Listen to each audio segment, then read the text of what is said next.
What's up, Graham? It's Guys here. So I think it's really important that we talk about a concerning new trend that's just started to surface in the stock market over the last few weeks. And listen, I get it. These last few months have been rather eventful for a lot of investors out there. We've just recently seen brand new record highs across nearly the entire market. Real estate prices are out of control across the country. And if you're wondering what's going on with your portfolio and why prices seem to be rising so quickly, here's what's going on. More money has entered the stock market in the last 5 months than the previous 12 years combined. So chances are, if you've literally just held your money in the markets until now, you've probably made a pretty good profit. However, as things begin to normalize, it's starting to turn into a concern for investors as far as what to do next, with the head of the Federal Reserve saying our economy is at an inflection point, while Morgan Stanley cautions about an early warning sign as stocks hit record highs. That's causing a lot of small investors to actually take a break from the stock market, and believe it or not, the entire investor attitude has begun changing, as Americans now believe that investing in real estate is a better choice than the stock market. So we should absolutely cover what's going on in the markets right now, the early warning signs to keep an eye on, and how to invest your money while retail investing begins slowing down. But before we begin, we gotta talk about this article right here. They found that you have not yet smashed the like button for the YouTube algorithm. And when you look into this even further, it was found that 100% of people who hit the like button have absolutely zero regrets of doing so, and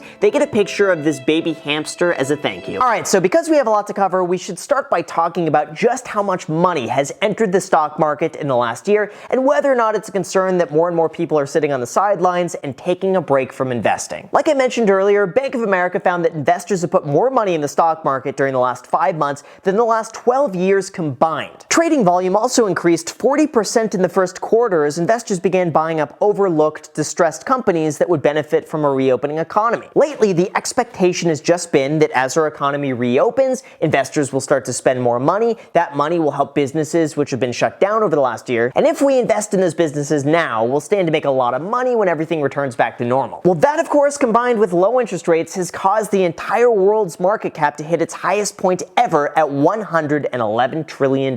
So why is it then that investors are taking an unexpected break from stocks and all of a sudden preferring real estate? Well, to answer that and exactly what's going on, we gotta put on our detective hats and begin scouring the internet. Also known as, I just did a whole bunch of research and this is what I figured out. See, initially the thought was that when Americans received their $1,400 stimulus check, a portion of that money would flow back into the stock market like it did in August of 2020. But today, that doesn't seem to be really happening. Instead, Vanda Research found that daily purchases of US equities dropped in late March just as stimulus checks began hitting bank accounts. Overall, there was less speculation in the stock market, and the main reason for this was due to the upcoming fear of potential inflation and rising interest rates, which would cause stock prices to go down. So almost in preparation for that, retail traders have begun to take a break from investing in order to wait for the market to drop. Basically, if we break it down even further, here's what's going on. Investors are worried that as the economy reopens, people will begin spending all of that saved money. That will cause inflation to go up. That will cause interest rates to rise sooner than expected. Higher interest rates eat away at corporate profit margins, and that will cause the stock market to go down, and that will make you, as an investor, sad. This article even goes further on to say that the recent fall of growth stocks spooked small investors, and when the value of their portfolios drop, their buying habits change. Or in other words, the more the stock market goes up, the more money they invest, and the more the stock market goes down, the less money they invest. That seems pretty simple, right? Well, here's where things start taking a rather unexpected turn. The attitude towards the stock market has recently begun to shift, and now Americans believe that housing is a better investment than the stock market. And that's something we should absolutely dive into further, because the reasoning behind this, once you hear it, starts making some sense. A recent study from the Federal Reserve Bank found that 90% of respondents preferred owning their primary residence rather than investing in the stock market. They also favored the idea of being a landlord, with over 50% of them saying that they would choose a rental property over stocks. So of course, if you see something like this, you gotta wonder why. After all, housing is the most expensive it's ever been in history. The barrier to entry to buy a house right now is so unbelievably high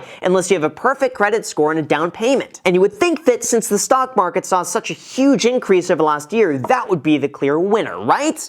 Well, you'd be wrong. When investors were asked about their preferences, the single biggest reason they preferred housing was one very simple term, and that would be stability. Everyone needs a place to live, and having the assurance of owning a home just gives you the peace of mind that no matter what happens, a landlord is never going to try to jack up your rent or kick you out. Besides that, housing was seen as less volatile since the price won't fluctuate 10% day by day. It was also seen as more affordable than renting, and people believed it would give them a higher return long term with plenty of leverage and favorable tax savings. returns. Now, as a landlord and real estate investor myself, I tend to agree with a lot of those points. I prefer real estate for its stability, and I enjoy the fact that no matter what happens, property has a tangible function that doesn't go away as the market value goes down. I could still live in the same property whether it's worth $100,000 or $1 million, and I could still choose to rent it out if I don't want to live there anymore. Property values also don't change minute by minute, so I'm never so fixated on trying to perfectly time the market peaks and lows. And to top it all off, paying down a mortgage also acts like a forced savings account as you build up equity in the property every single month. That's why it's not surprising that most people see the returns of real estate over the last year. They see the benefits of locking in a low interest rate mortgage that they could then pay off over 30 years. And they get the comfort knowing that they're always going to have a place to live. It's evident from the survey that the biggest selling point to real estate isn't so much how much money you could make, but instead the psychological boost you get from owning a place that you could call yours. And that is something that you don't quite get with stocks. But in terms of where we go from here and the future of our investments between stocks and real estate, it's worth talking about the inflection points as I mentioned earlier and the warning signs from Morgan Stanley as everything continues going up in price. First, on Sunday during an interview for 60 Minutes, Jerome Powell said that our economy is at an inflection point as growth and job creation is poised to accelerate. That's thanks to widespread vaccination, strong fiscal support, and strong monetary policy support, which basically just means they're keeping interest rates low and then pumping money into the economy by buying short-term treasury bonds. But as long as things continue as they have been, even as our economy reopens and we temporarily see higher inflation, he's made it very clear that interest rates will remain low until 2023. But Morgan Stanley doesn't quite agree with this, and they say that there's an early warning sign that you should keep an eye on in terms of where markets are headed. They say the dramatic reopening is going to be a lot more difficult than we're dreaming about, and that now there might be surprises that are not quite priced in. For example, even though it's exciting to think about everything returning to normal, behind the scenes,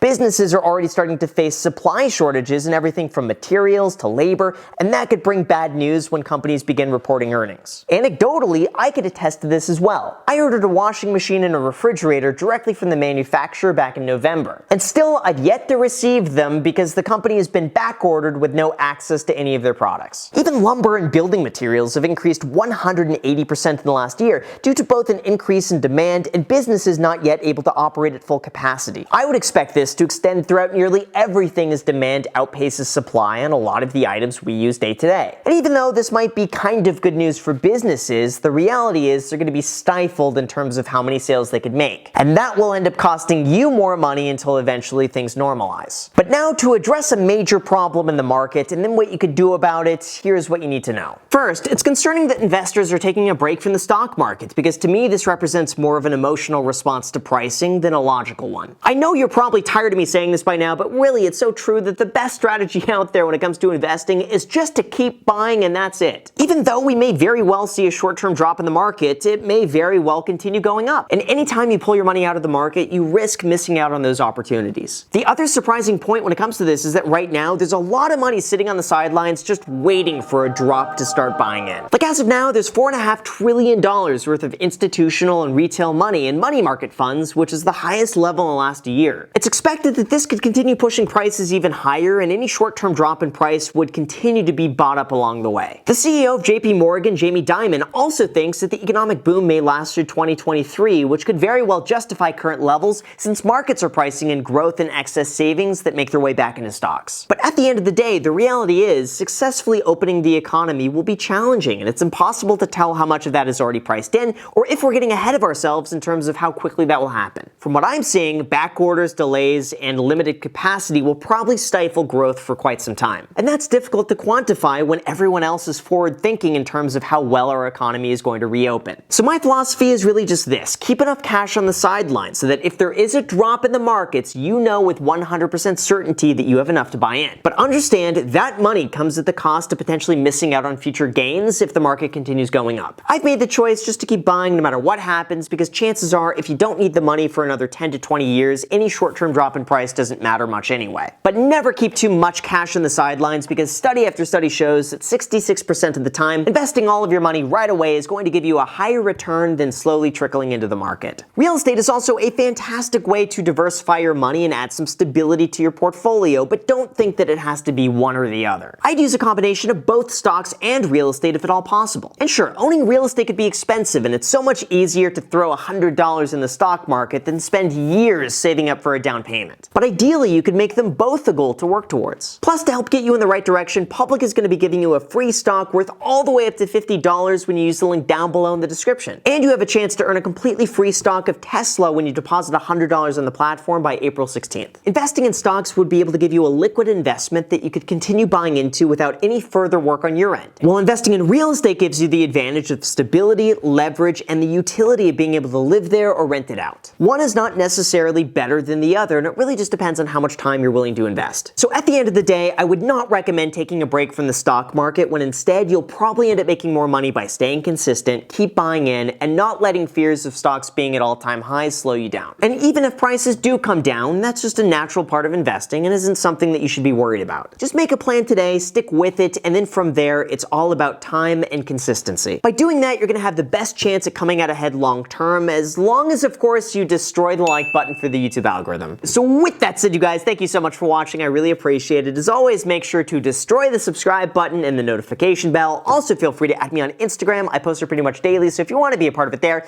feel free to add me there. As on my second channel, The Graham Stephan Show, I post there every single day. I'm not posting here. So if you want to see a brand new video from me every single day, make sure to add yourself to that. And lastly, if you want that completely free stock, use the link down below in the description. And Public is going to be giving you a completely free stock worth all the way up to $50. Plus, you have a chance to earn a completely free stock of Tesla when you deposit $100 on the platform. So at that point, it's pretty much like free money. Enjoy. Let me know which stock you get. Thank you so much for watching, and until next time.